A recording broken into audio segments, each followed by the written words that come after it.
Something shifted long before anyone could point to a moment or a reason. There was no announcement, no dramatic break, no visible rebellion, just a subtle internal divergence, a point where your mind stopped following the grooves it had been trained to move through and began tracing its own lines instead.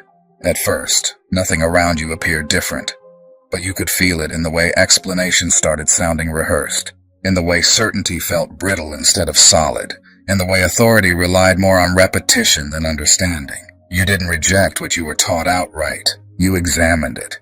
You didn't decide to rebel. You noticed inconsistencies, and that was enough. Because the moment someone begins to notice rather than absorb, the old version of reality doesn't gradually dissolve. It destabilizes. The assumptions that once held your world together lose their grip. The roles you were expected to play no longer fit. The language that once defined legitimacy starts sounding hollow. And the strangest part is that the people around you sense this before you ever spoke it aloud, responding not to your words, but to the quiet recalibration happening behind your eyes. Systems are attuned to deviation. Now pause. The ones who relied on their titles now hide behind tone and posture because you crossed a threshold they never planned for. And the strangest part is you felt it before you could explain it.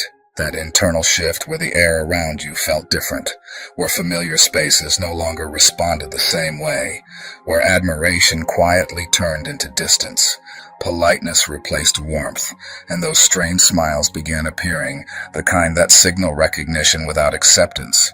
Because what changed wasn't your behavior, it was your frequency, and people instinctively react when they sense something awake in front of them that they can't predict, manage, or redirect, because you became the unintended consequence of a system designed to produce obedience, someone who listened too closely, noticed too much, and refused to unsee what became obvious. And once that happened, once the illusion cracked, the so-called custodians of knowledge felt it immediately. Those who defined themselves by being the final authority. The ones whose self-worth depends on standing above others intellectually because you didn't arrive through their channels, didn't inherit their language, didn't internalize their assumptions, and yet you reached conclusions that took them years to approach. Not by memorization, but by synthesis. Not by permission, but by pattern recognition. And that's what destabilized them, because the real threat was never disagreement. It was independence. And when you stopped seeking validation from the structures that once defined legitimacy, your thinking expanded into territory they'd fenced off with jargon, credentials, and artificial complexity, revealing something they've always known, but never wanted exposed. That knowledge is fragmented, not because reality is complicated, but because control requires separation. Because when people are taught to isolate disciplines, to keep history away from psychology, economics away from biology, politics away from behavior, they stop seeing the machinery beneath the surface. And you, without formal initiation, saw the machinery. Noticed how the same incentives repeat across systems, how power recycles its tactics. How narratives follow identical blueprints regardless of context. And you didn't announce it, didn't posture, didn't claim authority. You simply spoke plainly, and every time you did, something subtle happened. Conversation stalled, rooms quieted, eyes shifted because you articulated what others sensed but couldn't frame. And the moment you realized that clarity made people uncomfortable, you understood that this wasn't about intelligence. It was about disruption. Because history doesn't change when institutions evolve. It changes when individuals notice what institutions depend on staying invisible, and every major shift in thought began the same way. Not with applause or permission, but with discomfort, isolation, and quiet resistance. With someone asking a question that wasn't on the syllabus, connecting elements that weren't meant to be aligned, and refusing to abandon the insight once it appeared, and those people were never celebrated early. They were labeled, dismissed, minimized, because systems don't fear wrong answers. They fear unauthorized understanding, and you stepped into that role unintentionally, noticing how the world began responding differently the moment you stopped diluting your observations, wondering why certain people grew defensive, why others tried to steer you back toward safer conclusions. Why encouragement subtly turned into correction? Because you weren't challenging opinions. You were challenging frameworks. And frameworks are where power hides.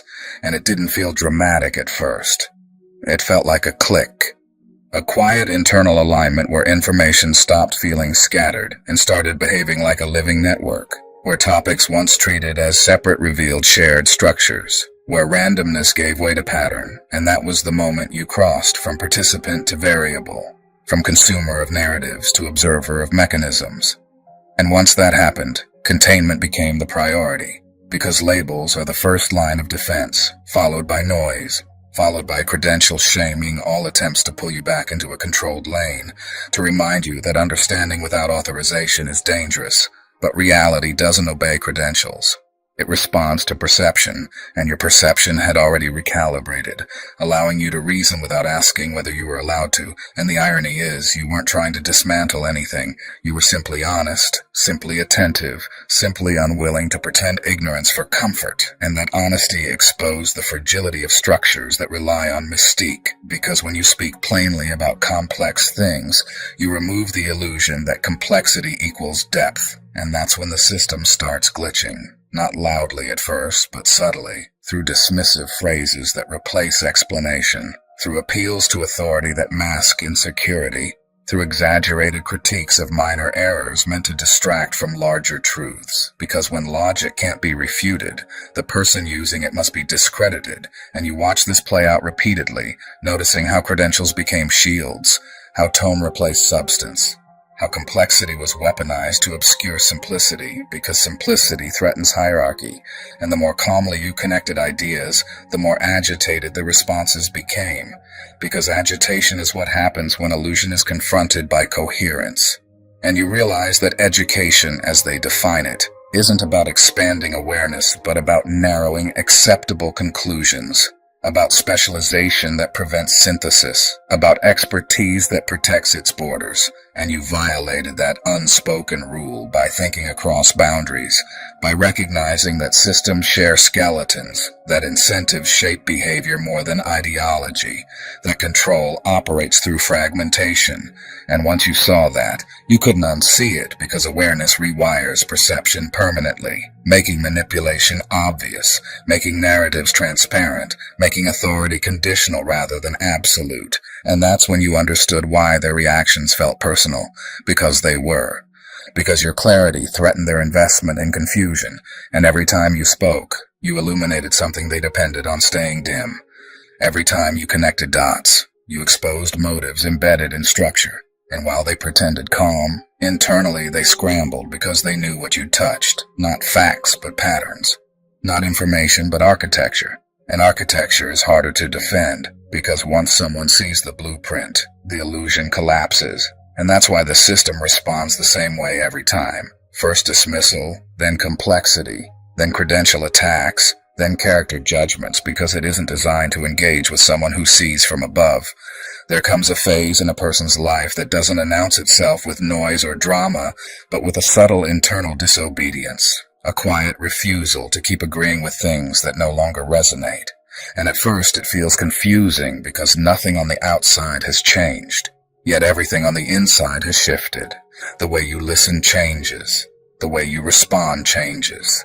The way silence suddenly feels heavier than words, and you begin to realize that the exhaustion you've been carrying wasn't from effort, but from pretending to accept narratives that never sat right in your spirit, pretending to move at a pace designed for people who aren't wired like you, pretending to respect authority that confuses control with wisdom, and once this realization takes root, it does not reverse, because awareness does not unsee itself, and that is when the separation begins. Not a dramatic split from people or places, but an internal uncoupling from old agreements you didn't even remember signing. Agreements that said you must stay small to be accepted, that said questioning too much is dangerous, that said truth must always come from above rather than from within. And as these agreements dissolve, you start noticing patterns that were always there, but somehow invisible, like how certain conversations shut down the moment they get too close to truth. How some people rely on complexity to maintain importance, how fear often disguises itself as professionalism or tradition, and you don't become angry about it at first. You become curious, and curiosity is what changes everything, because curiosity is not rebellious, but it is uncontrollable. And once curiosity wakes up, it begins connecting dots across time, memory, behavior, systems, and motives. And you realize that much of what you were taught to admire was actually built to prevent this exact moment. The moment when an individual stops outsourcing their thinking and begins trusting their own perception. And this is why the shift feels lonely even when you are surrounded by people. Because you are no longer fully participating in the collective trance. You are present, but not absorbed. Engaged, but not obedient. Listening but not hypnotized. And that difference is felt by others, even if they cannot articulate it, because energy recognizes divergence before language does. And this is when dynamics change subtly, when jokes land differently, when certain people feel challenged without you ever challenging them, when your silence is interpreted as judgment, when your questions are labeled disruptive, even when they are sincere. Because you are no longer reinforcing the shared illusion that keeps things comfortable. And comfort is often valued more than truth, especially in systems that depend on predictability. But your mind has begun moving in a different direction, not upward or downward, but inward and outward simultaneously, inward toward clarity and outward toward pattern recognition. And you notice how often power structures rely on distraction, urgency, or emotional reactivity to keep people from pausing long enough to think, and the more you observe, the calmer you become. Because clarity does not shout, it steadies. And this calm is unsettling to environments built on chaos or fear, because calm people are harder to manipulate, harder to rush, harder to scare into compliance. And so you may notice subtle resistance forming around you, not always hostile but defensive, people over-explaining things you didn't ask about, asserting credentials unnecessarily, repeating slogans instead of engaging with substance. And none of this is accidental, because when someone steps outside the script without announcing it, the system notices, and the system's first response is always to normalize you back into place, to gently remind you of roles, expectations, and limits, to reframe your insights as naivete or coincidence, to suggest you are thinking too much instead of seeing too clearly. And if that doesn't work, the tone shifts, because systems rarely ask why someone sees differently. They ask how to stop it. But here is the part they never anticipate. Once a person understands how their own perception was shaped, controlled, and redirected, they cannot unknow it, and control loses its grip, not through force but through irrelevance. Because you stop reacting the way you're supposed to. You stop feeding energy into manufactured conflicts. You stop needing validation from structures that once defined success for you. And this doesn't make you superior. It makes you free. And freedom is deeply disruptive to environments built on dependence, because dependence requires belief in external authority, while freedom grows from internal alignment.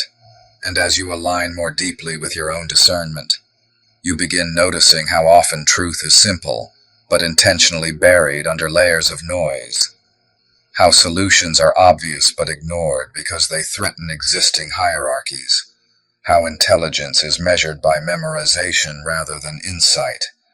And you see how many people are rewarded not for understanding, but for maintaining confusion. And this realization does not make you bitter. It makes you patient. Because patience comes from seeing the whole board, rather than reacting to individual moves. And patience is another trait systems cannot easily predict or control, because patient people are not desperate, not impulsive, not easily baited. And you may feel the urge to explain what you're seeing, to wake others up. But you quickly learn that awareness cannot be transferred by force. It has to be invited by readiness. And so you learn restraint, not silence, but discernment, knowing when to speak and when to let reality teach on your behalf, because reality is far more persuasive than argument. And as time passes, you begin to trust timing more than urgency, process more than performance, alignment more than approval, and this trust rewires how you move through the world. You stop chasing outcomes and start honoring integrity. You stop proving yourself and start embodying clarity. And this embodiment does something profound. It destabilizes false authority without confrontation. Because when someone lives in quiet alignment, they expose how much effort others are using to maintain appearances. And this exposure is uncomfortable, because it reveals the cost of living disconnected from truth, the exhaustion of performing certainty without understanding, the fragility of identities built on titles rather than substance. And while some will feel threatened by this, others will feel drawn to it. Not to you personally, but to the permission your presence gives them to trust themselves. And this is where responsibility enters. Not responsibility to save or lead, but responsibility to remain honest, grounded, and compassionate. Because clarity without compassion becomes arrogance, and awareness without humility becomes another form of control. And you are not here to replace one hierarchy with another. You are here to demonstrate a different way of being, one rooted in self-trust, curiosity, and ethical perception. And this path is not glamorous. It is quiet, often misunderstood, sometimes isolating, but deeply stabilizing. Because it aligns you with something unshakable, your own inner compass. And when you move from that place, you stop fearing rejection, because you are no longer abandoning yourself to belong. You stop fearing loss because you are no longer building your identity on things that can be taken. And this is when life begins to feel less like a test and more like a dialogue, less like survival and more like participation. And even challenges take on a different texture, not as punishments, but as information, feedback from reality guiding refinement rather than correction. And you realize that growth was never about becoming someone else. It was about remembering who you were before conditioning taught you to doubt your perception. And this remembering is not dramatic, it is subtle. It shows up as peace where anxiety used to live, as clarity where confusion once dominated, as discernment where fear once ruled. And the more you settle into this state, the less you need to announce it. Because truth does not require advertising. It resonates quietly and persistently, influencing through consistency rather than persuasion. And if you ever wonder why this path feels demanding yet deeply right, it is because alignment requires integrity, and integrity requires letting go of comfort built on illusion. But what you gain in return is coherence, a sense that your thoughts, actions, and values are no longer at war, and that inner coherence becomes your anchor in a world that profits from fragmentation. And as you continue forward, remember this: not everyone is meant to understand you. Not every space is meant to hold you. Not every system is meant to support clarity. And that is okay, because your role is not to fit, but to function authentically, to remain awake without becoming hardened, to remain clear without becoming cruel, to remain discerning without becoming detached. And if at times you feel tired, remember that you are not carrying the weight of the world. You are simply refusing to sleep through it. And that awareness, grounded in humility and guided by compassion, is enough. Let us enter a deeper prayer now, one that stretches beyond words and settles into the quiet places where true transformation happens, asking God, source of all wisdom and order, to steady our minds when insight comes too fast and the world feels too loud, to soften our hearts so that clarity never turns into arrogance and understanding never becomes isolation, to remind us that seeing more does not mean standing above, but standing rooted, compassionate, and responsible, to place a guard over our thoughts so we do not weaponize truth or rush ahead of grace, to teach us when to speak and when to remain silent, when to act and when to wait, to strengthen us against fear-based reactions from others and keep us from internalizing resistance as rejection, to bless us with patience when growth feels lonely, courage when integrity costs comfort, and peace when the path ahead feels uncertain, to help us remember that awakening is not an end point, but a stewardship, that knowledge is not ownership, but trust, and that every layer revealed comes with a call to love more deeply, forgive more freely, and walk more gently through a world still learning how to see. And may our steps be aligned, our discernment protected, our ego dissolved where it interferes, our purpose clarified without strain, and our spirit anchored in humility, resilience, and quiet confidence, knowing that what is divinely guided does not need force, defense, or validation, only faith, consistency, and surrender. And if this message felt less like information and more like recognition, if it mirrored something already unfolding within you, rather than trying to convince you of anything, then stay connected here by liking and subscribing to Rise and Shine, where awakening is approached with balance, depth, and grounding, where insight is paired with responsibility, and where we continue this journey together, without rush, without fear, and without losing our humanity along the way.